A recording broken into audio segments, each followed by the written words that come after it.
Yes, now bless. Now don't forget the rest. Now, wow, have you seen the Tash? Don't get emotional. Don't get emotional, people. It's Des Rocksteady at King of the Pit TV. Yo, where music meets your desktop. We're listening to Judas Priest today, people, alright? As requested via the Patreon by my man Nate. Nate has been a supporter of not only King of the Pit TV, but the Patreon for some time now, so I do appreciate you ever so much. You've put me onto a great recommendation. I mean, why the hell am I not going to want to listen to Priest? I'll give you a little bit of background in regards to my experience with Priest as of so far, and we'll jump straight into the record. So first and foremost, I've not heard this record. I've heard near to no Judas Priest. On this channel, well, actually, on this channel, we tend to go record by record by record. We go upwards through the discography. This is like record number 4, and we've only done the first one on this channel so far. So I'm sort of breaking the rules, alright? I'm breaking the rules because Nate's a Patreon subscriber. He's been with me for some time, and I appreciate the effort that goes into aiding independent content creators and communicating with people like me across the world. So shout out to Nate. I am going to do Stained Class, and as far as Priest is concerned, I know there's going to be an incredible amount of material that I will really enjoy with this band. But I haven't found it yet because I've only listened to the first Priest record, and honestly, it was old school. It was an old school record, so it didn't tickle my pickle for my particular tastes, because I want to hear riffs. I want to hear heavy metal, alright?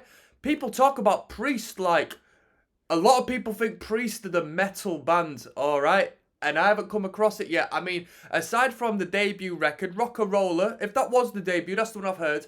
Aside from that, I've heard Breaking the Law. And to be honest with you, I don't think it's that good a tune. I think Breaking the Law isn't that. It's got no replay value to me. So, this is Stained Class. What more can I say? The first track's entitled Exciter, which I think is also the name of a thrash metal band, so I wonder if they got their name from this record. Probably did. Let's just jump straight in, shall we? And people, fans of Judas Priest, if I enjoy this record, please engage with me, communicate. If the people are there who enjoy it, we'll go through the records that came prior to this, alright? This is the 4th record, Stained Class. Let's go.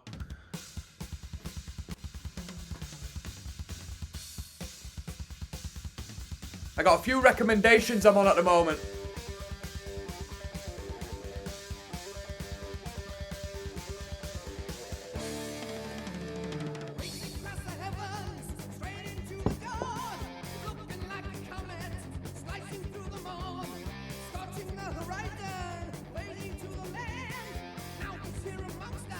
There's a little bit of a country swing to it, don't you think?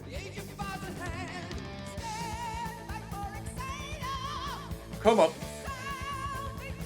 Surprisingly clean guitars.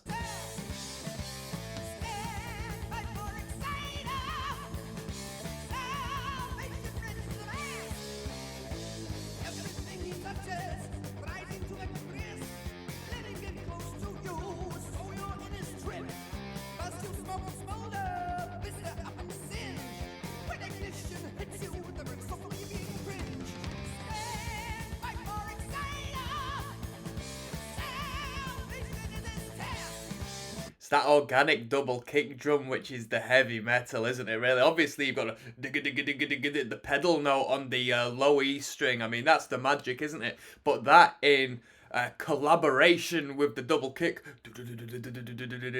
that is heavy metal. You got the falsetto vocal on top of that.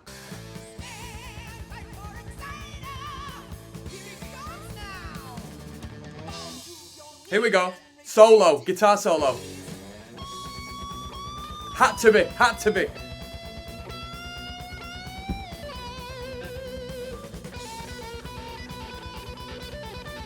You have to be a tight player in this band, don't you?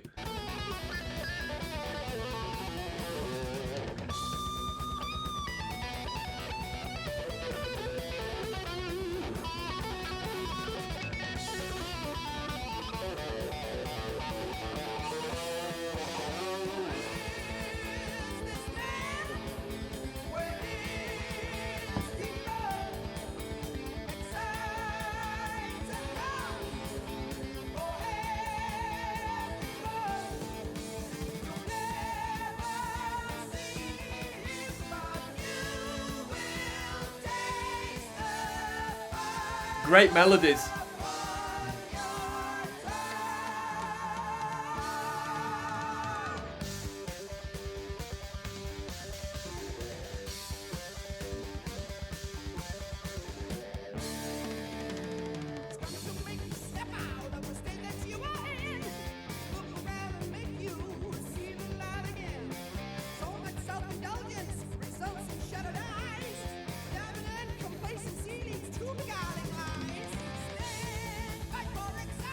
Priest playing next year in Leeds, which is near me, March the 13th. I wonder who they're on with.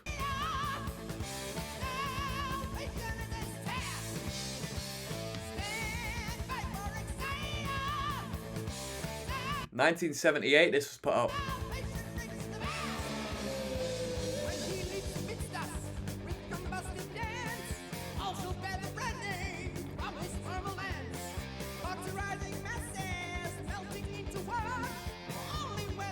So at this point, does Priest have the image at this point?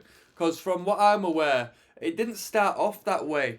But you had the iconic, like, wearing, almost, I don't know if it derives from the fetishization of leather, in particular communities perhaps, but the leather started getting worn at some point, right? You had the leather hats, you had the sunglasses and all this and that. When did that come into effect? Because somebody's referenced an album, Hellbent for Leather, in the comment section, but were they donning it at this point, or was this after Hellbent for Leather?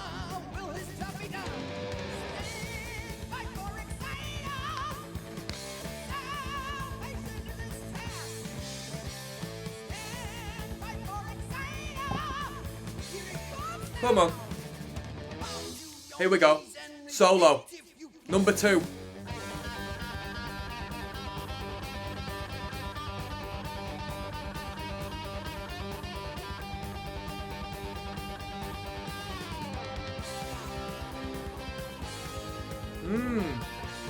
Nice.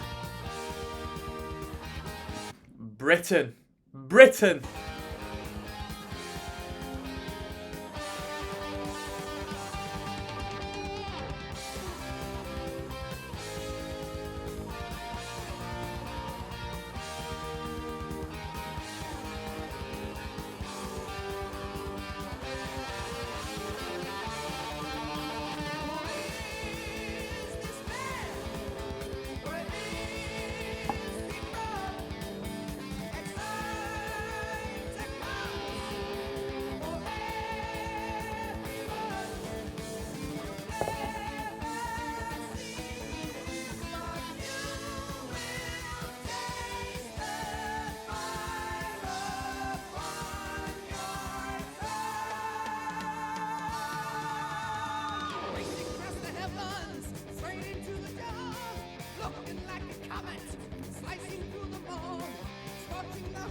It's got to feel like the early Iron Maiden records.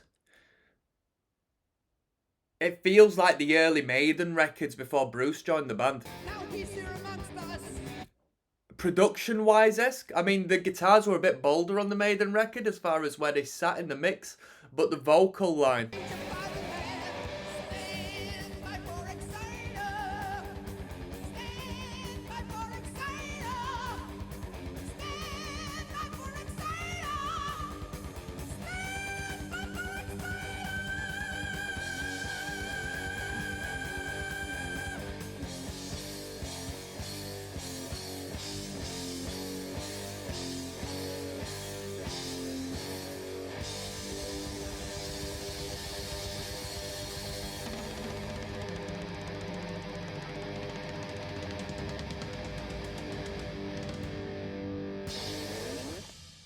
Great big emphasized power chords there at the end, which sounded really massive. Let me tell you something. I have a little bit of an issue with the production. It's not a deal breaker for me, but I feel like there could be a little more kick to the guitars, a little more, you know, volume, a little more audacity. Maybe it's distortion I'm talking about, but they could have been brought a little more forward in the mix. Because dynamically speaking, I find them quite quiet, you know. but the cleanliness of the tone sort of allows how tight the riff is to pop. So, you know, pros and cons really. But when we had an emphasized sort of power chord bash there at the end, it brought out that they can sort of ring out with ferocity. Track number 2 coming up, White Heat, Red Hot. Come on now, people. I'll see you then. Yes! There's Rocksteady, King of the Pit TV. We're listening to a bit of Priest tonight, as recommended by my man Nate on the Patreon. This is Stay in Class. Track number 2, White Heat, Red Hot. I hope there's a riff on this one. This can't be a soft one with a track title like that. Come on now. Here we go. Are we grooving?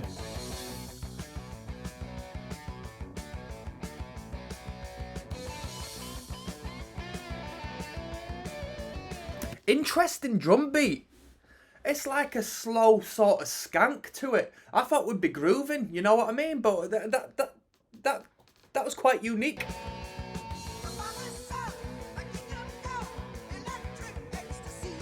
Here we go.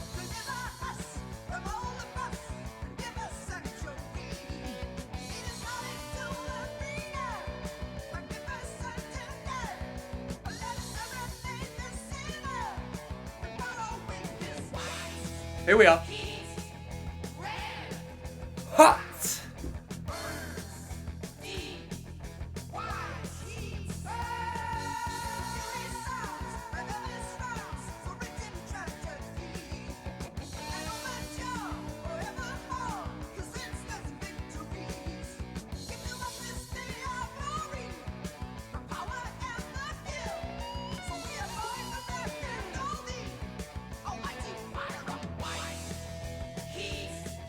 Red hot.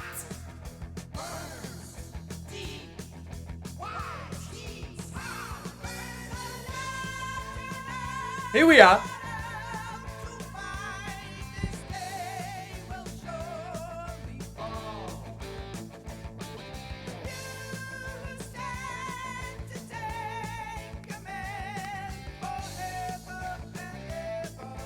It sounds like he's got the same tone as, is it Knopfler? Is that what they call him? Mark Knopfler or something?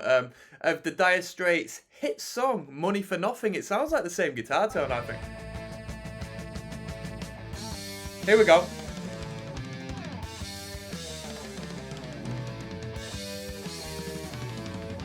Ba-dum, ba-dum, ba-dum, ba-dum.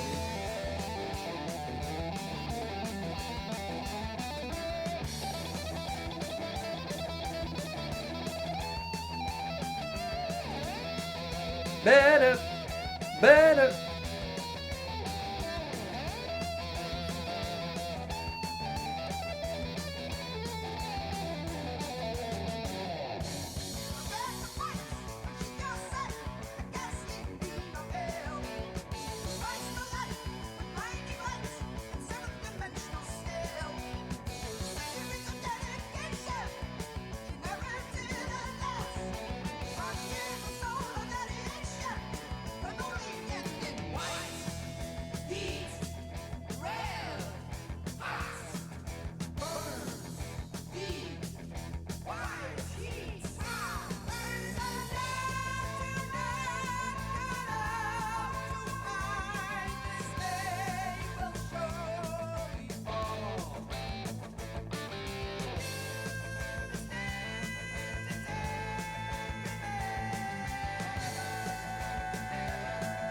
There's some fantastic harmonies on this record so far. When they show up, they sound amazing.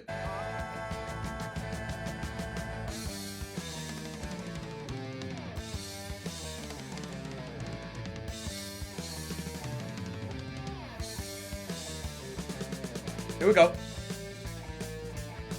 That bass line. Boom ba-dum ba-dum ba-dum ba-dum ba-dum ba-dum ba-dum ba-dum ba-dum ba-dum ba-dum ba-dum ba-dum ba-dum.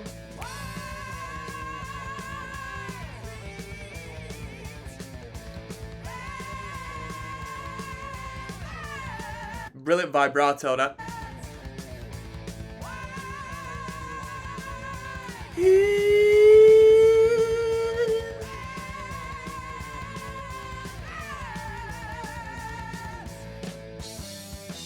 Ba-dum, boom, boom.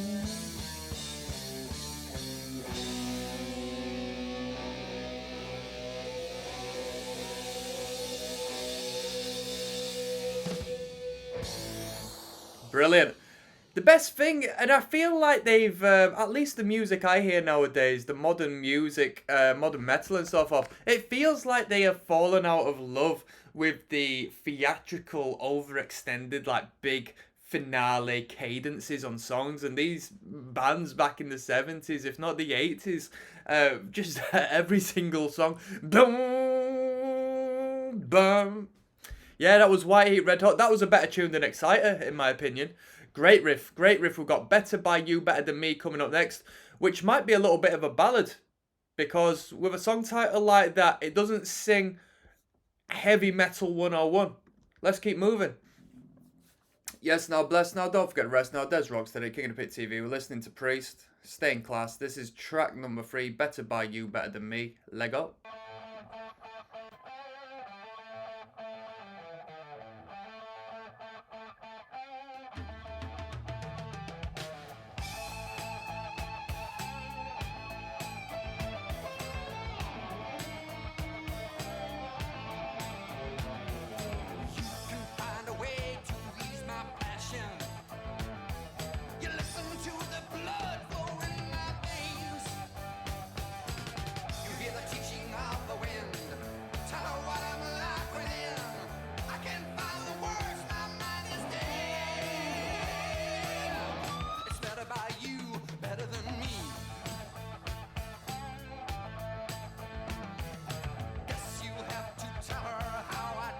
Is that a tambourine or something ringing off?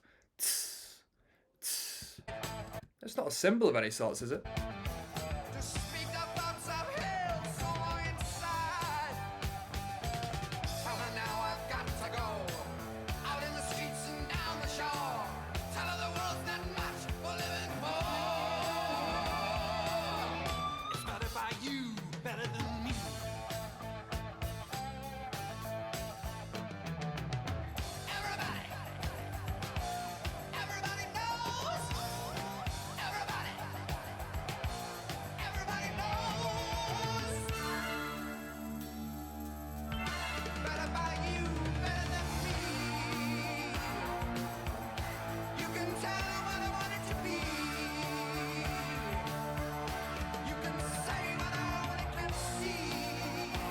Must be a tambourine because it's ringing off now, innit? But I don't know what else it could be. Because I'm not hearing a connection of the tambourine. Is it more just the shaking of one? It's better by you, better than me. Guess I'll have to change my way of living. What happened with Rob Alford going to court and singing songs? I just seen it in the related video and someone's referenced it on this particular tune. So what's the deal with that?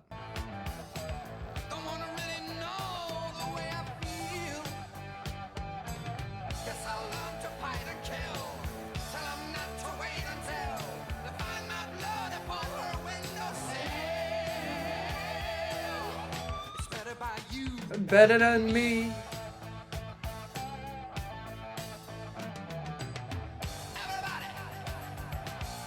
Everybody knows.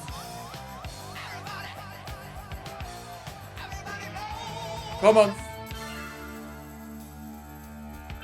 Better by you, better than me.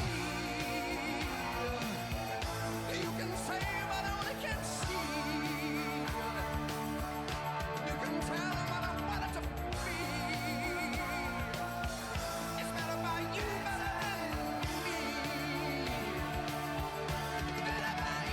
Better than me.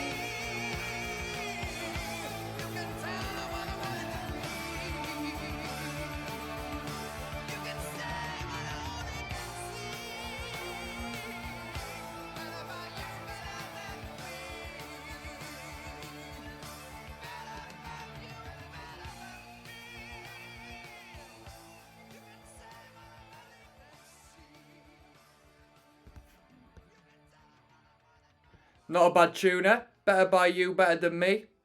Decent tune. I thought it'd be like a ballad-esque.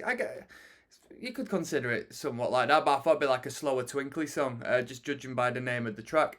It was catchy, probably the catchiest song, but it wasn't as good as the first two.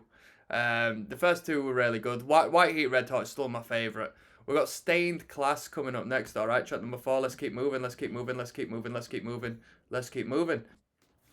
Yes, now Blessed, now Tweedledee signing in. Conehead signing in. Alright, we're listening to Priest. Shout out to my man Nate who recommended this record. So if you're into Priest and you are content that I have established a journey through this record, thank my man Nate, alright? This is Stained Class, the title track. Let's go. Here we go.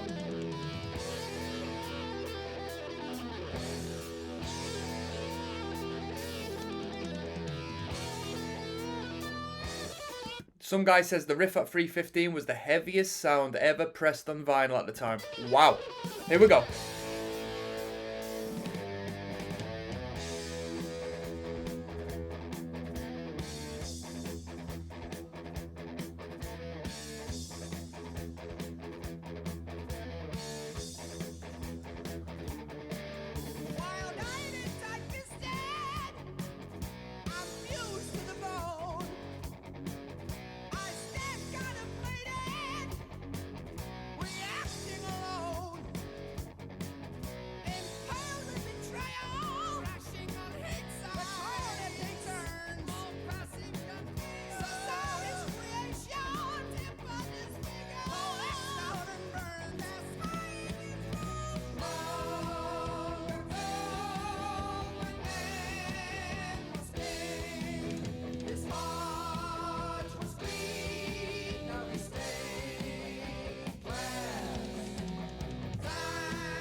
This guy says there would be no metal music genre if it wasn't for Stained Class.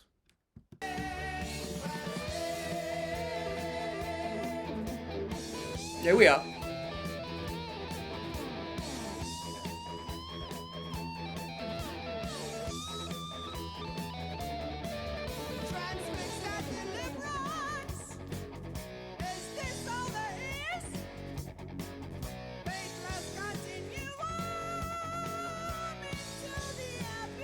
Sounds a bit like King Crimson. Not King Crimson. Sounds a bit like King Diamond, actually.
Looking forward to this heavy riff. I'm looking forward to this heavy riff.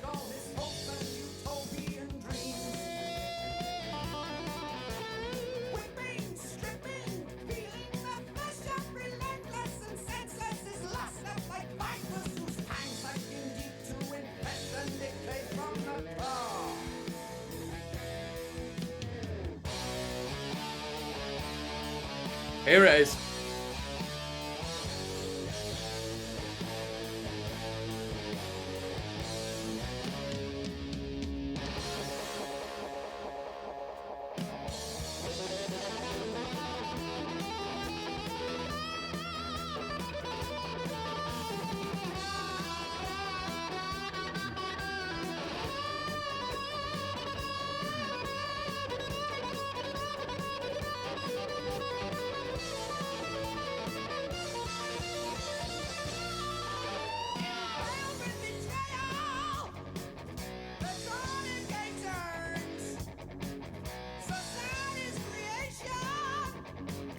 bye.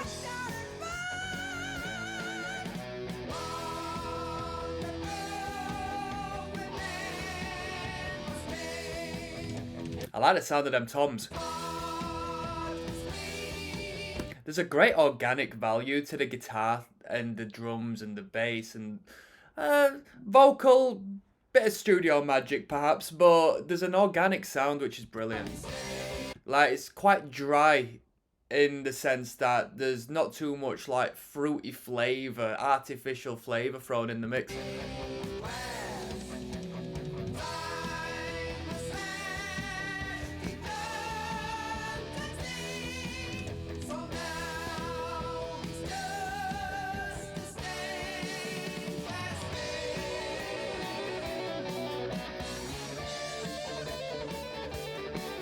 I find the two guitar tones very interesting as well, as one has a heavier coating of distortion, but is less bold in the mix, whereas the rhythm guitar's really tight and chunky, but quite dry of distortion.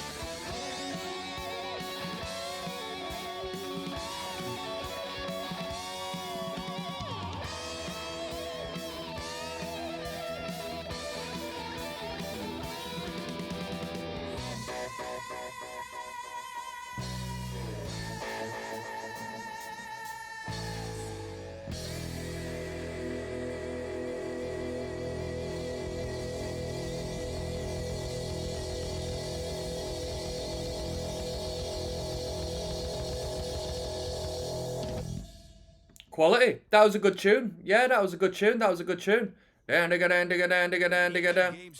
a decent tune. Stay in class. I feel it when he said the heavy riff. Yeah, definitely a heavy riff, especially when it went to that. It must have just been an open E. Or should I say, you know, an open E power chord right there at the bottom. There was one power chord in particular which was like the lowest denominator of frequency they could have possibly attained, and you felt that during that riff. We've got Invader coming up next. All right, let's keep moving. Let's keep moving. Yes, now, bless now, Invaders. Da, da, da, da, da. Invader is the name of this track. We're listening to Priest, Stained Class. After this, we're essentially at the midway point. It's quite a lengthy record. A lot of material, a lot of content on this record. At least relative to, you know, competitive bands within the space who were only putting out, what, like 8 tracks? 7, 8 tracks on a record? Don't get me wrong, some longer tunes, but these songs are all relatively long for the most part. Up to 5 minutes as an average, I would say. So it's quite a long record. My apologies, by the way, people. This is Invader, track number 5. Let's go.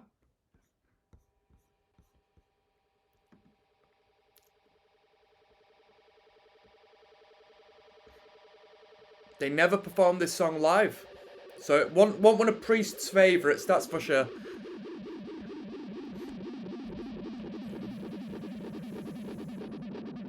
It's funny how people know the little things, like what song was never performed live and so forth. Maybe they said it in an interview or something. Either that or the person's very observant.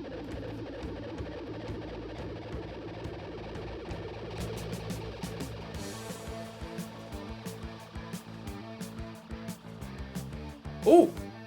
Come on!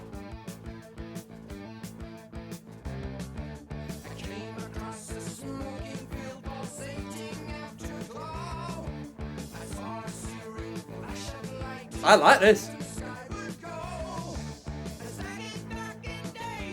Come on.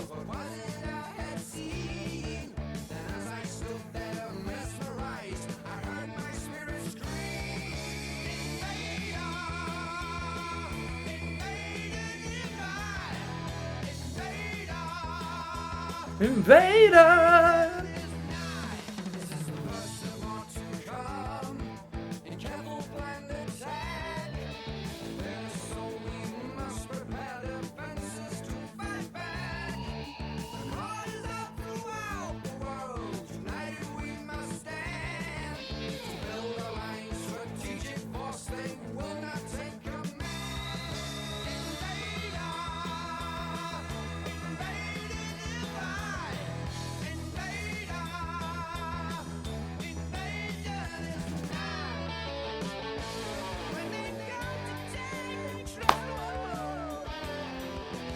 This might be the best track of the record so far. I like this one a lot. Powerhouse.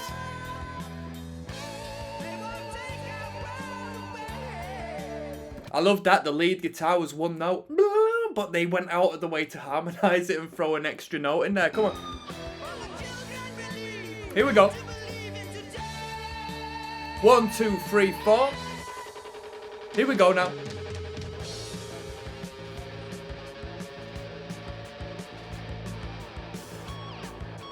Ba-da-bum-bum, ba-da-bum-bum.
That was a great number. That was my favourite one. That was my favourite one so far. I love the riff. The riff's fantastic. The bridging sections were good.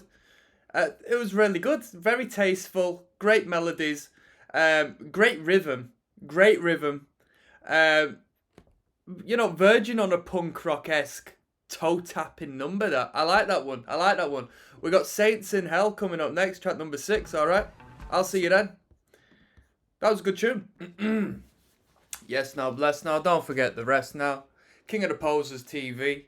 Saints in Hell. Track number 6 of 10. We're listening to Stained Class, the full album. Let's go. Come on now.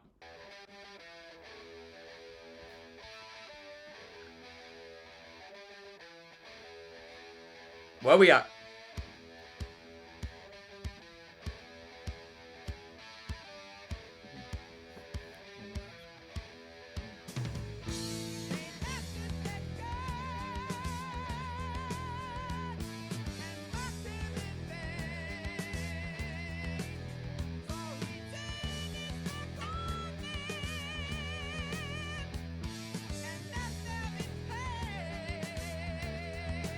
Drummer's jamming out on this one.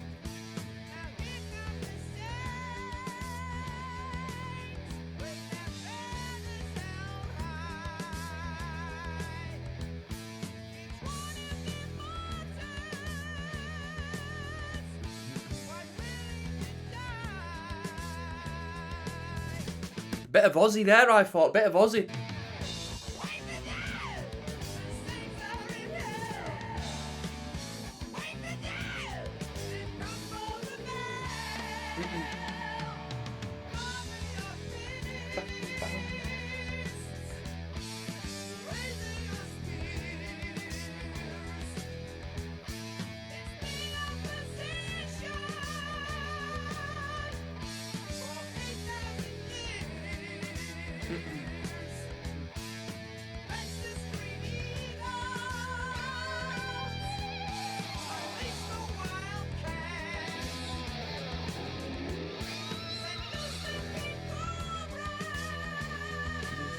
Bow, bow.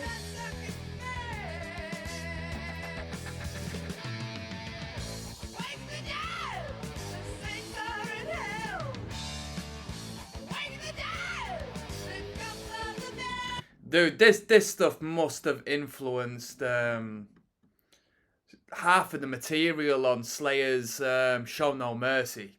Definitely. Come on, solo.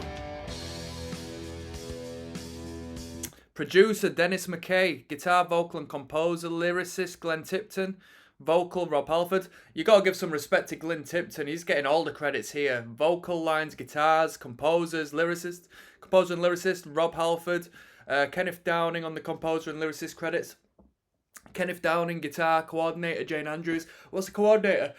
Engineer Ken Thomas, Neil Ross, bass guitar Ian Hill, engineer Paul Lawfield, drums Les Binks. This guy gets no credit ever. I've never heard of Les Binks before. Never heard of him before. John Astley on the mastering. Here we go. 1, 2, 3, 4 and...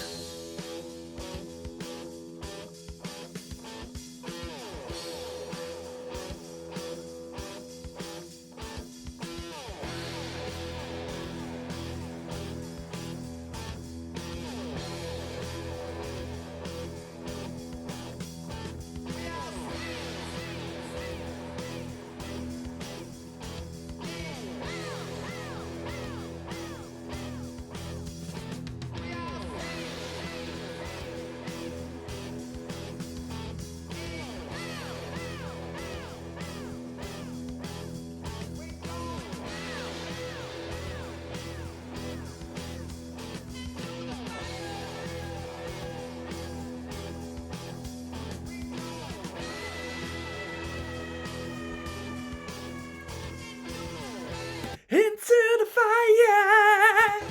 Come on!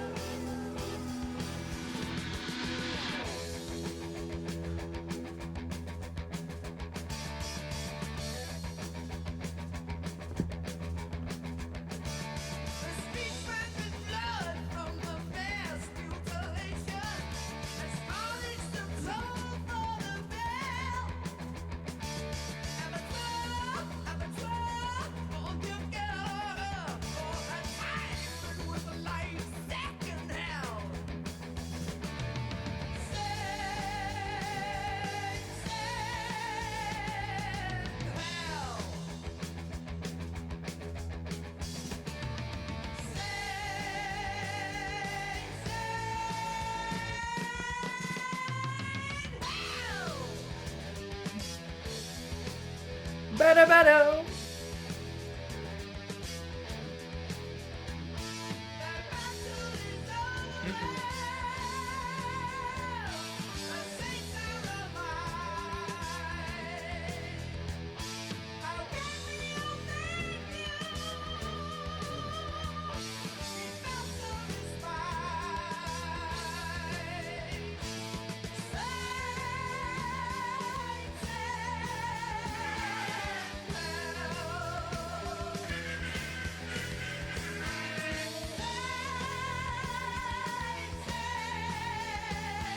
Very haunting, ghoulish vocals there. Spectral vocals.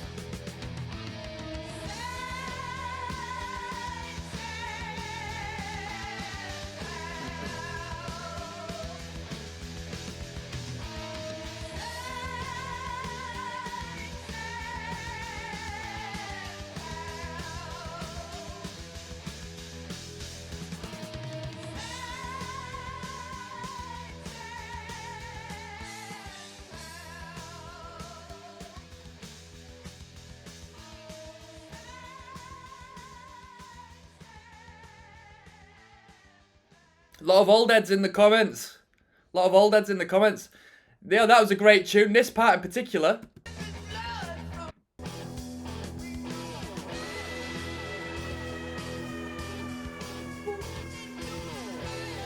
Into the fire. I love that bit. That's so good. And then the riff's really good. This is a great tune. Do you know what? Back to back, I'm saying on these songs, you know what? This is really good track, great riffs, blah, blah, blah, blah, blah.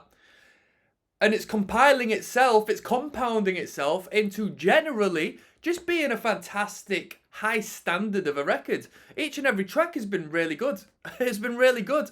Initially, the production, I thought, ooh, it's not got the kick I sort of thought it would have to say Judas Priest are like this epic metal band. But, man, some of these bits, some riffs in particular are really good. It's the riffs for the most part. But there's a couple of nice little vocal lines in there as well. We got Savage coming up next, track number 7. Let's keep moving. Yes, now, bless now. Here, I might be all puffered up, alright. I just went to the shops. I got some black grape, some sparkling black grape. And you know what, people? It's the weekend.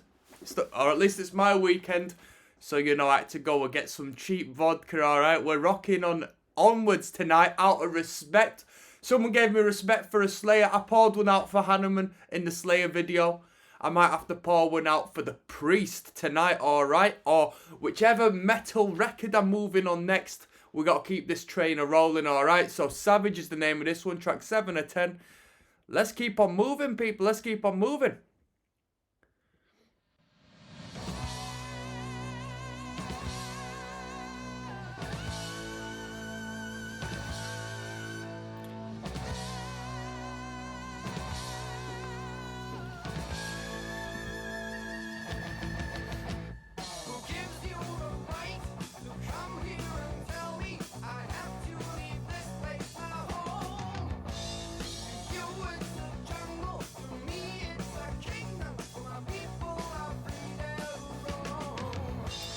This about colonization.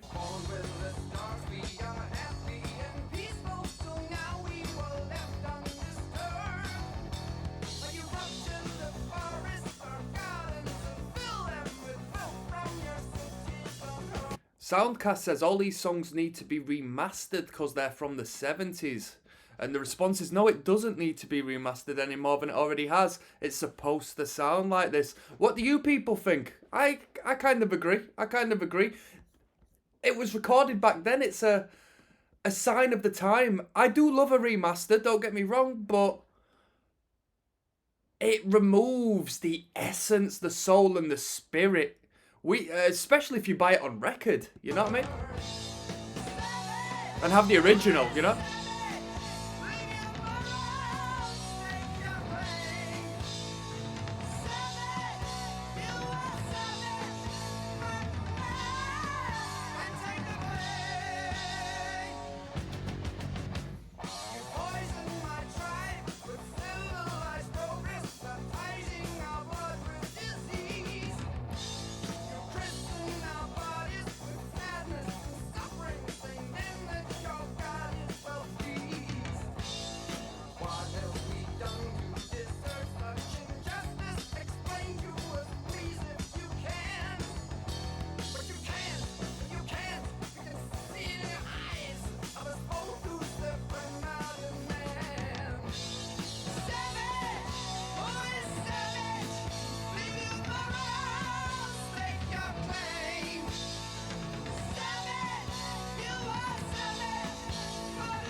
Yes, now. Come on. I need a little more forehead in the mix, please. A little more forehead in the monitors, thank you. Oh, it's not happening, is it? It's not happening.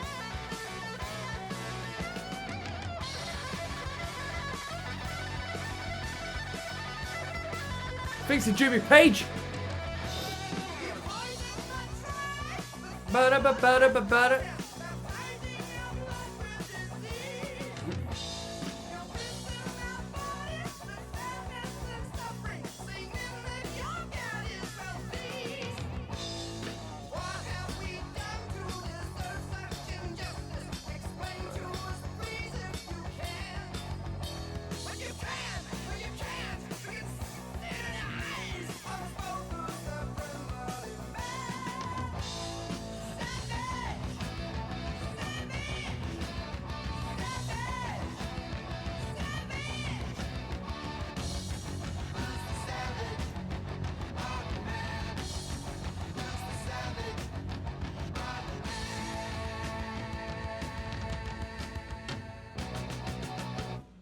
Right, let me give you an opinion. Off the bat, yeah. Lyrical content aside, just soundscape, riffs, instrumental, music, vocal line. That was the worst song on the record. It wasn't that good. It wasn't that good to me. It wasn't that good. I just had a breather, went to the shops, came back, thought I'll get stuck back into this record. And, you know, sometimes when you come back with a fresh set of ears, it's just as amazing as when you left, if not more. That wasn't a great track. What a great track. We've got Beyond the Realms of Death coming up next, which is an incredibly metal title, and it's got 4.3 million views. Whoa. So this is Metal 101 coming up next, hopefully. Let's keep going. There's Rocksteady King of the Pit TV, dedicated to Nate via the Patreon. He's asked for Bitter Priest. Stained Glass even. My apologies. Beyond the Realms of Death is an incredibly metal title. This was put out in 78, I think. So this is ahead of its time. This is setting the foundation of what was to come. 4.3 million views. This has got to be a good one. Let's find out. It's a long one as well. That's 6 minutes 50. Longest track on the record, I think. No, Fire Burns Below, last track is the longest. One of the best guitar solos ever written by any band. This is going to be crazy. This was the song played at my best friend's funeral in '84 by his request. He was a screaming eagle. He was served in Vietnam. He was 28 years old at death. Rest in peace. 28 years old's no age to go, is it? And wow, priest at the funeral, eh? Oh, it's a ballad.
Wonderful use of harmonics.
Come on.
Come on.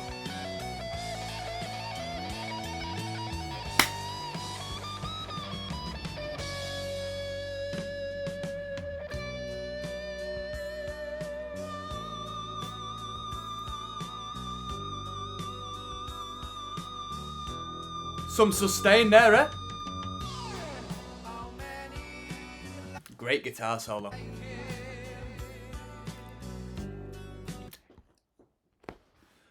It was more so the length of the guitar solo than the actual content of the guitar solo. Because there was...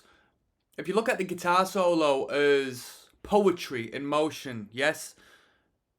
In its own musical sense as far as the notes and the intervals and the phrasing and so on and so forth. That solo needed the space it was given. Because, you know, 8 bars in, 16 bars in, you're thinking... Alright. But then as we continue dragging it out and out and out, and I'm not saying dragging in a negative way, dragging it out to sort of give these notes more sense and clarity in the grand scheme of things, it started to become more full and more whole as you start to take it from section A all the way to the end of the solo at section B. That might make no sense whatsoever, right? But when you're not cramming shred into 8 bars of music, and you're actually going for a little more of a soulful number, actually taking your phrasing a little more seriously and having a little more feel and a little more investment into your note choice and your vibratos and your sustaining of your notes and so forth, you need space. You need musical space. You need time to allow it to mature and to make sense. All of the greatest guitar solos of all time, your Comfortably Numbs, your Stairways to Heavens, and so forth. It's not shred in 16 seconds, in 16 bars. It's given room so you can really involve yourself into it and invest into what's going on. And that provided it right there, really good. Right length of time. I'd have it all the way to the end of the song. That guitar solo.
Metallica tones on that guitar right now.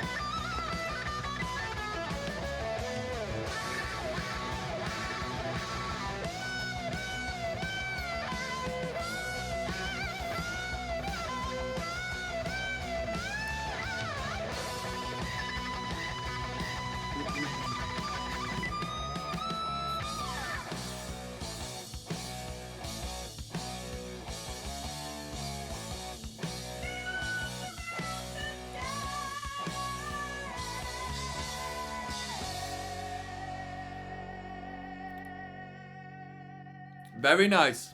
Great song, great ballad. I can see why it's got the view count. Let me tell you something. The song title of this reminded me of something. If you're into metal, now don't get me wrong. If you're an old head, it might be a bit too far off for you lot. If you're just into like your classic sounds.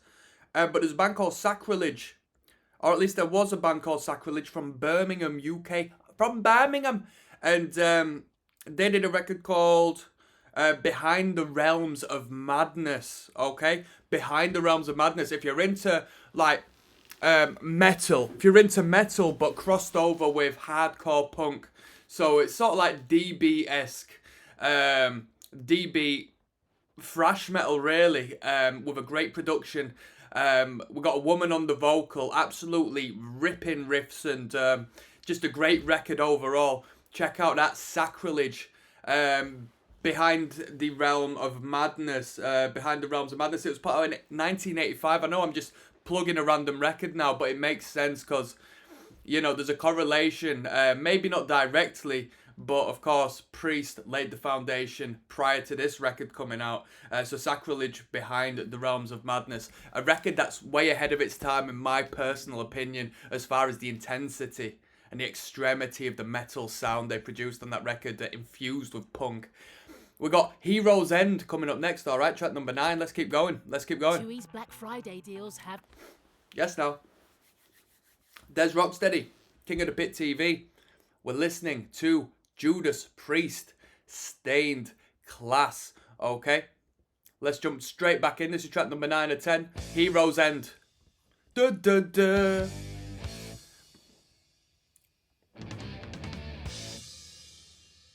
Janis Joplin, Hendrix and James Dean, that's who Rob is referring to in this song. I love the way he stretches the melody in places, just ahead of their time. This entire record was the pinnacle of talent. Was their pinnacle of talent.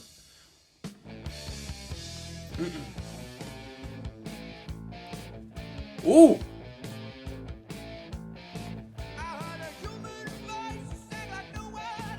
Sounds like Sabbath. Bro, that sounded so much like Sabbath, don't you think?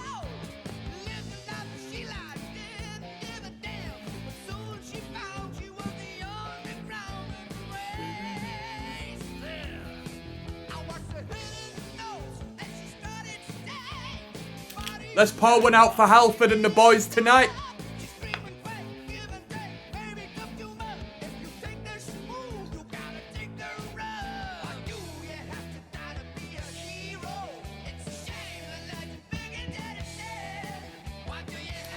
Cheers.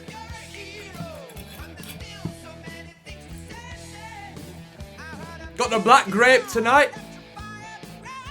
Come on.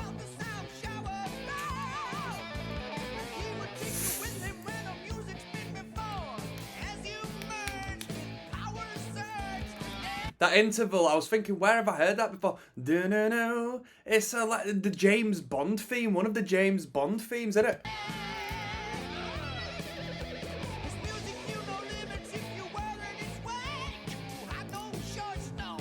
Perfect.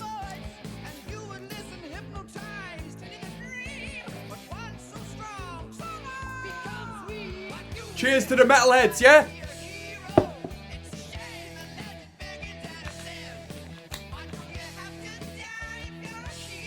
Come on.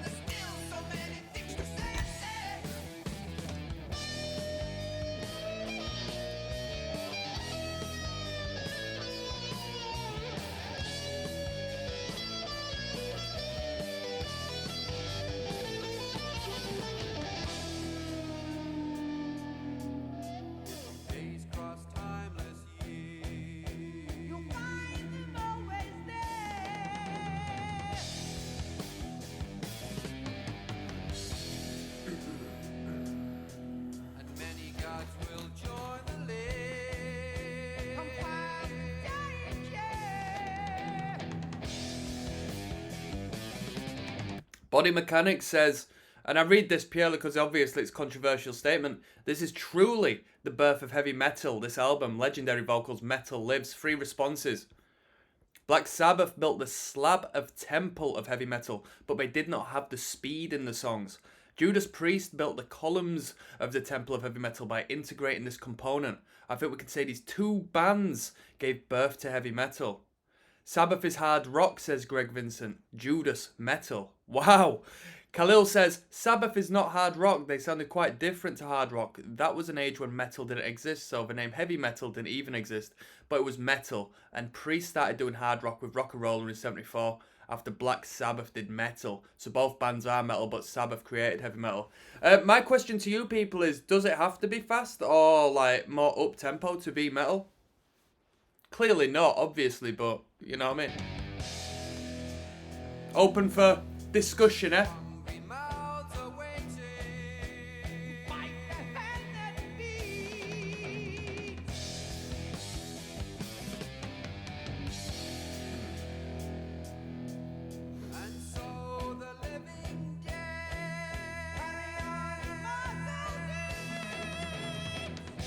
Great high register.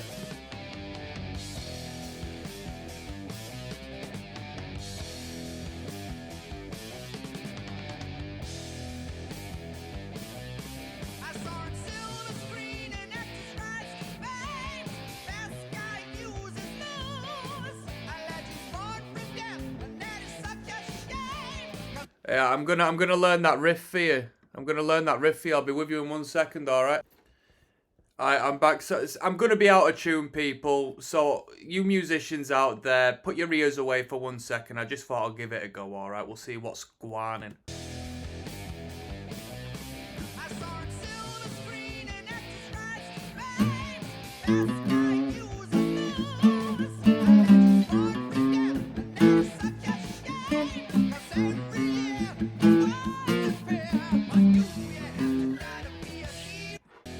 Let's go. 2, 3, 4.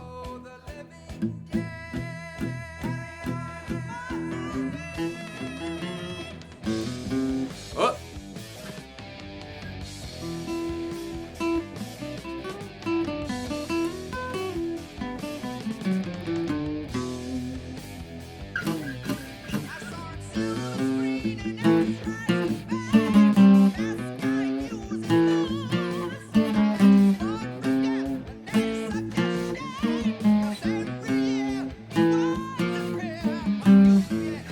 That'll do it.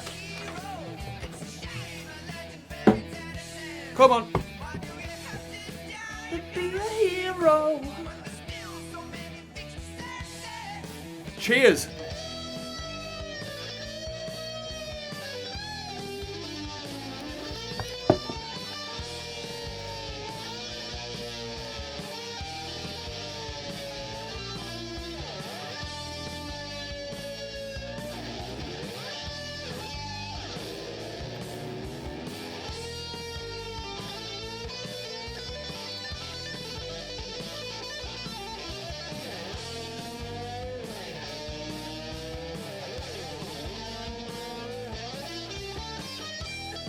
Yeah, someone's talking about Dave Mustaine in comments, and someone said Mustaine would also admit to not even being close to the level of the Mighty Priest. Musical Wizard says, I think he did beat it. Were Megadeth more important and a better band than Judas Priest? Let me know, let me know.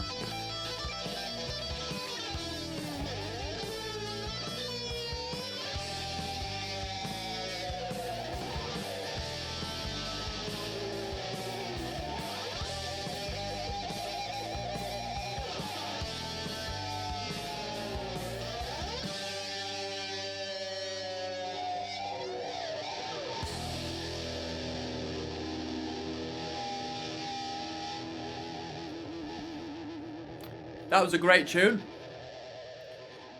That was a great tune. That was one of the better riffs on the record, which is, you know what I mean, quite a bold statement because there has been some very good riffs. But I like that one. That was a great riff. That was a great riff. Let's finish this record off, alright? We've got the longest track on the record coming out. Track number 10. Might be a little bit of an outro on this one. I'm clicking every link going. Fire burns below, alright? Might be a STD reference, to be honest with you. It sounds like it, right? Or maybe it's just regarding hell. dezrocksteady at King of the Pit TV. Alright? We're signing in and we're signing out. So, I want to say thank you to Nate M. Nate, if you want me to use your full name for proper acknowledgement in due time, let me know. But, you know, what do they call it? GDPR, for data protection laws and to ensure your privacy. I think it's in my best interest and yours. I don't reference it on the internet. But Nate is a member over at the Patreon, and he has recommended I check out Priest's Stained Class record. And you know what? It's been a brilliant recommendation because I've been meaning to get onto Priest, and it gave me the perfect reason to continue on my journey and really see what laid or emphasized or, you know, constructed and aided construct the metal for the years and the decades to come. Absolutely fantastic record. This is Fire Burns Below. Let's finish it off. Peace.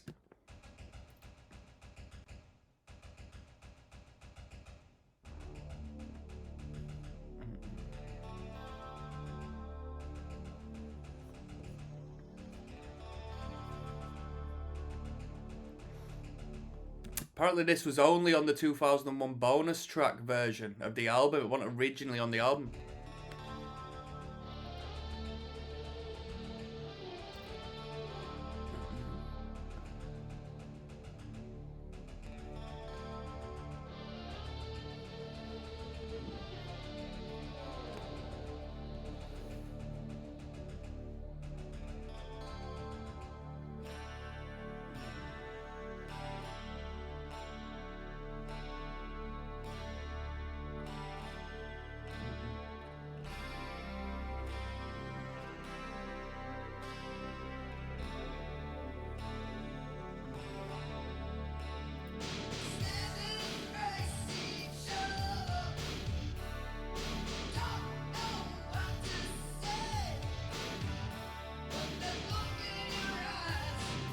This sounds very 80s.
This guy says lead guitar and vocals sound extremely similar to the Hallowed Be Thy Name vocal.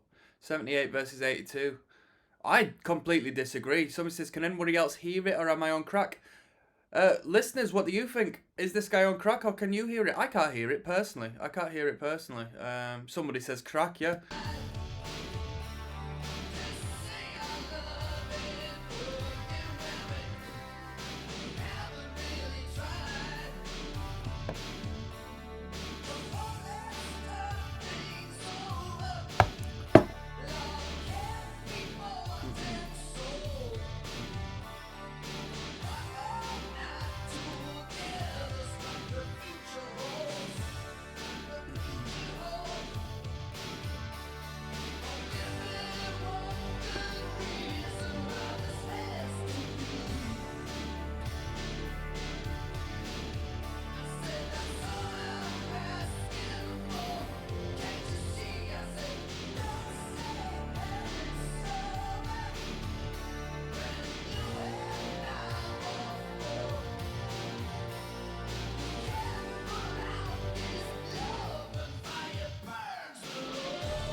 It's very 80s sounding, this one. The thing is with the drum kit and stuff, it sounds amazing on record, but it doesn't converts well to live performance because the drums are going to sound a lot more organic. So when it goes to the tweaking of the sounds of the drums and stuff, like really electronifying things, it just becomes quite problematic in my personal opinion. Or if not problematic, a bit too much effort for what it's worth. I don't like the frills. I just like a real foundational spirit of music. I like it to be as organic as possible. But that's my personal taste.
Come on.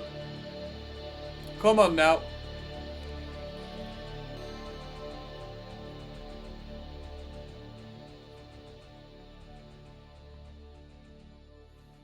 Right, so I know it was a bonus track thrown onto the record for the 2001 edition.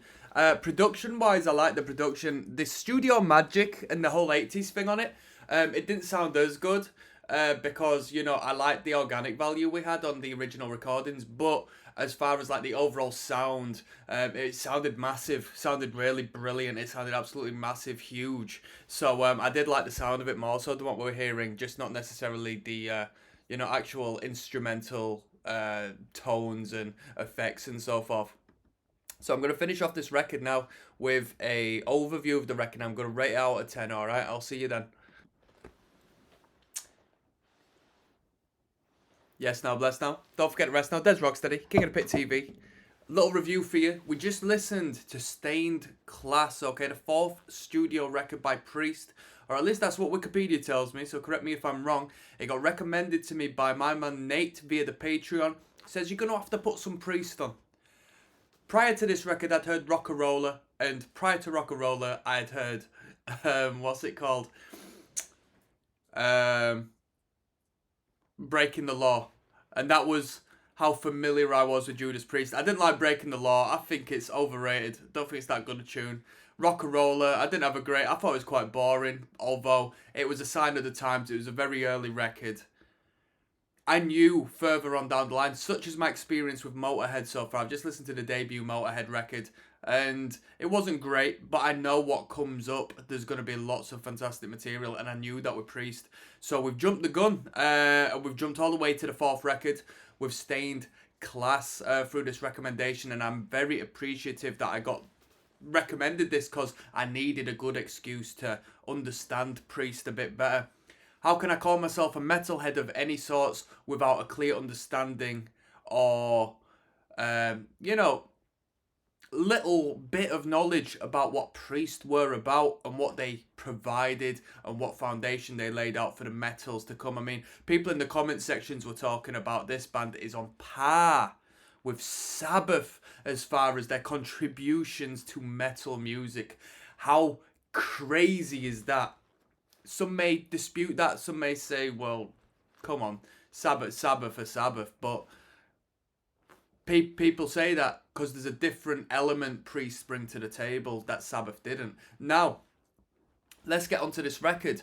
10 tracks. It's quite a lengthy record, in all fairness. So we're averaging out, I would argue, at around 5 minutes across the board per tune if we averaged out the song lengths. And for 10 tracks, that's quite a lengthy record, especially when you relate this record to other great metal bands, especially of the times.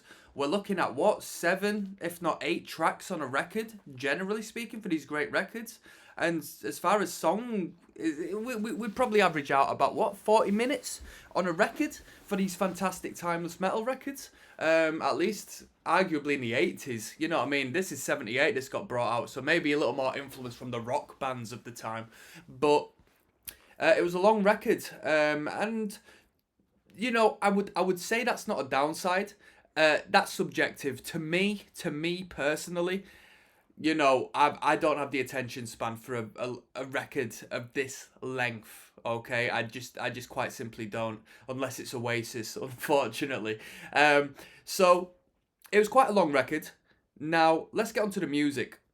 The riffs were great. The production value was debatable. The production value was good as far as there was an incredible organic clarity when it came to the instrumentation and how tight it was produced, how, you know, well it was produced. It was definitely a well-produced record, but there wasn't the metal wall of sound. There wasn't the metal emphasis and blow your ears off high octane power that I actually expected from Judas Priest. I actually expected them at this point to have a big booming, crazy, riff-centric, full frontal attack. You know, I did expect that, so it's quite anticlimactic to hear that it wasn't the case, you know, in all fairness. But that being said, it was still a great sounding record. As opposed to the guitars being fully frontal, it was definitely Rob Halford's record. It was about putting them vocals there at the front. That's what I heard. All right, the vocals were brilliant. The higher registers Rob can hit, especially on this record, were absolutely mind-boggling. Fantastic high vocals, great vibrato on the vocal, and riff-wise, some fantastic riffs, some really good riffs, some really good riffing, drumming was pretty good. I mean, it was nothing mind-blowing, but it was pretty good. Bass guitar, you know, if you were to ask me about any of the fine bass guitar moments, I'll tell you I don't know any. So I assume the bass guitar was following the lead guitar riffs, because the bass didn't shine in this record whatsoever. Had a presence, yeah, because it's not like I didn't acknowledge that there was a bass guitar in the mix, but, you know, the bassist wasn't necessarily too flamboyant with the playing on this record, which isn't a bad thing. It's not a bad thing, you know, if they play their part, they have a frequency to themselves. If they fill that frequency with the, you know, lower end of that riff, then it's beneficial to the record, and it's a good thing. Some great riffs. There's a good standard, like it doesn't drop off anywhere in the record where you think, oh, this is a set of songs that hasn't appealed to me, which does happen. You know, sometimes you'll get halfway through a record and then they'll just put the crap songs like from the halfway point onwards. Very frequently we've had that, but that's not the case with this. Perhaps the original record was 9 songs, but we had a 10-track one, so perhaps we were listening to the 2001 sort of review of the record where Fire Burns Below was thrown on. I won't talk too much about that track because it was like completely different to the rest, but it was good. I enjoyed it personally. And what more can I say? The guitar solos were very good.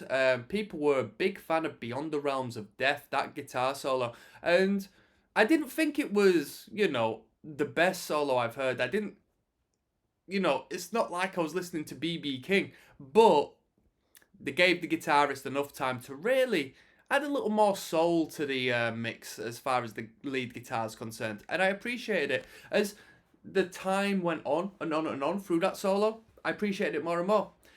I didn't really pay attention to the solos as a whole in the record because it's just white noise to me. It just fades in the background. I'm not a fan of solos no more. I want to hear just like good melodies, good rhythms. That's good for me. Rhythmically, there's some great grooves on the record. Not in the groove metal sense, but more so just in them jamming well, having a good idea, and sort of making it a great toe tapper, and really emphasizing in the right areas. That's my opinion. If I'm gonna rate this record, Stained Class, I'm gonna give it 2 ratings. Okay, I feel I need to give it justice by giving it 2 ratings. Me personally, my personal taste, I'm not gonna return to this record. Priest isn't a band at this stage. 4 records in, it's not something that touches me. Well, you know what? I'm gonna say definitely. If I was a teenager, and I came across this sound, I'd listen to it a fair few times, and I'd piece out my favorite tunes from this record, my favorite ideas and riffs. Definitely.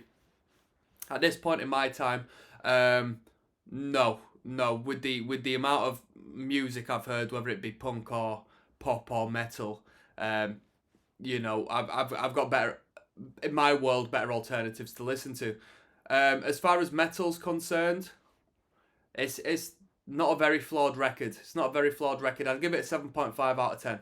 Generally speaking, I'd give it a 7.5 out of 10. As far as my personal tastes are concerned, I'll give it a 5 out of 10. And that's very respectable. And I say that's respectable because I probably won't be returning to this record just due to my own personal tastes. But I gotta give it 5 because I want to respectfully state that it's an incredibly well put together record. There's time invested into this. As a guitarist, personally, the riffs are tight as hell. The record was put out in 78. It's obviously ahead of its time.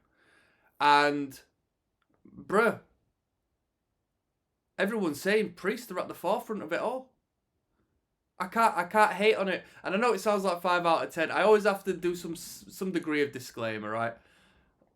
5 out of 10 might sound bad, but it's not. It's just the middle ground for me, okay?